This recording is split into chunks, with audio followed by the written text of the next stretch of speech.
fa isika tsy nandray ny fanahin'izao tontolo izao fa ny fanahy avy amin'Andriamanitra mba hahafantarantsika ireo zavatra nomen'Andriamanitra antsika.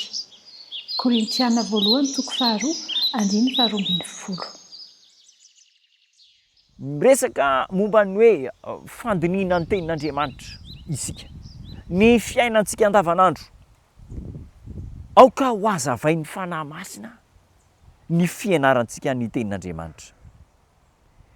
Na eto amin'izao tontolo izao aza dia fikasan'Andriamanitra ny ivelaran'ireo fahamarinana ny tenin'Andriamanitra manoloana n'izao tontolo izao, ny hanatsarantsika hatrany ny fomba fandraisantsika ny tenin'Andriamanitra, hanatsarantsika hatrany ny fandraisana ny tenin'Andriamanitra. Zao ny zavatra azontsika atao mahakasika ny tenin'Andriamanitra ny Baiboly dia anankiroa ihany, anankiray ihany.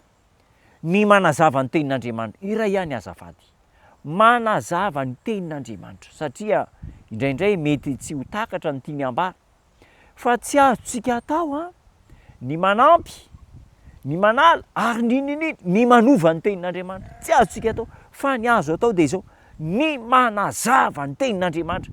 Mba hahafahantsika manazava ny tenin'Andriamanitra, inona ny hery ilaintsika? Ny fanahy masina. Raha tsy misy asan'ny fanahy masina dia tsy ho takantsika ny tian'Andriamanitra ampitaina amintsika. Dia tratran'ilay atao hoe vaky teny fotsiny zany itsika. Io ilay atao hoe lecture diagonale, mamaky fotsiny, atao izay ahavitana azy fa tsy fantatra mihitsy izay tiany hazavaina. Tokony amin'ny fanetrehantena no ahatsapantsika fa ao amin'ny fandiniana ny tenin'Andriamanitra no hisy ny fahendren'Andriamanitra, ary tsy ny fahatakaran'ny saintsika izay tiana ho azy fotsiny, fa ho takantsika ny halebian'Andriamanitra. Manahoana ary ny tokony atahorantsika ny fandiniana ny tenin'Andriamanitra mba tsy hivily amin'ny eritreretintsika ny fandiniana ny tenin'Andriamanitra, fa mba hifantoka sy hijanona amin'izay sitrapon'Andriamanitra.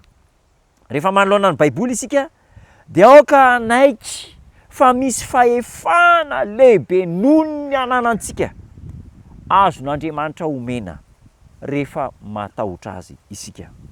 Izay rehetra mankeo amin'ny Baiboly amin'ny toe-tsaina vonona ampianarina sy hivavaka mba handinika ny tenin'Andriamanitra dia ahazo fahazavana avy amin'Andriamanitra. Mivavaka, mangataka ny herin'ny fanahy masina, ary ho hitanareo, ho hitantsika fa hisy tsilontsaina goavana tsy takatry ny saintsika omen'Andriamanitra antsika.